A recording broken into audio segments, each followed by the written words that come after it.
gender bərabərliyinin təmin olunması, qadın hüquqlarının təşviqi, həmçinin sizlərin, yəni gənc qızların, eyni zamanda qadınların rəqəmsal bacarıqlarının inkişaf etdirilməsinə dəstək göstərməkdir. Layihənin əsas məqsədlərindən biri də qadın hüquqlarının qorunmasına diqqət yetirilməsi, gender bərabərliyinin təşviqi və gənc qızların müasir dünyaya inteqrasiyası üçün rəqəmsal kompetensiyalara inkişafıdır.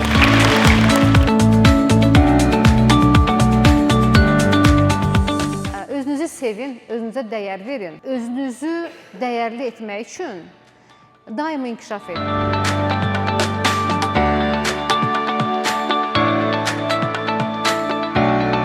Sizi xoşbəxt eləyəcək indikatorlar, göstəriciləri tapın. Sonra onlara çatmağa çalışın. İnanın, bundan sonra uğur da sizə gələcək.